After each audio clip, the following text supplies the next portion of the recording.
He is Andy McCullough.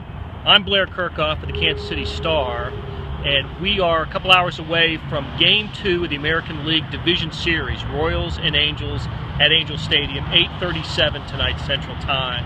And before we look forward to tonight's game, let's take a look back at last night's 3-2 victory in 11 innings for the Royals. And Andy, to me, it was sort of the essence of the Royals, pitching and defense. What were your big takeaways from last night? I mean, that was sort of a clinic on the kind of baseball they play. It's extremely frustrating to watch. I think from a fan's perspective, the offense can just disappear at a moment's notice. They really had nothing going against Jared Weaver all night, but you see the way they pitch, the way they play defense. Lorenzo Cain, Eric Hosmer made a couple of great plays. Omar Infante scooped a couple barehanded grounders and made nice plays on them. And of course, Nori Aoki, doing whatever Nori Aoki does out in right field, to save runs and basically save the game. And you saw late, I was talking to a couple scouts today, and they both brought up the idea that the Royals bullpen causes teams to act in ways that they normally don't. And so you saw the Angels, who I think have sacrifice bunted 26 times all season. They did 3 times last night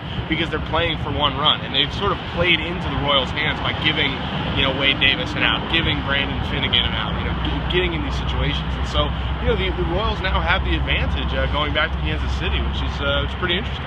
7 guys pitched after Jason Vargas, and I thought Vargas threw pretty well last night. 2 solo home runs in his 5+ innings. Of course, the big shot, Mike Moustakas' home run in the top of the 11th inning, solo shot, 3-2 Royals. Okay, so that brings us to tonight. Yordano Ventura makes his not postseason debut, but his first postseason start, which brings us to, does his postseason debut against Oakland have any impact on his start tonight? I don't think so. It's hard to say. I mean, Ventura is different than most 23-year-old rookies. He has a confidence, he has a makeup, I think, that is pretty rare for someone his age, and I think mostly because he understands how good his stuff is. And so he's got the sort of arsenal that'll play well, I think, against his right-handed lineup. He's obviously throws very hard. If his breaking ball's working, he can really, really do some damage. So I don't think it'll affect him too much, but it's worth considering, I guess, as you watch this week.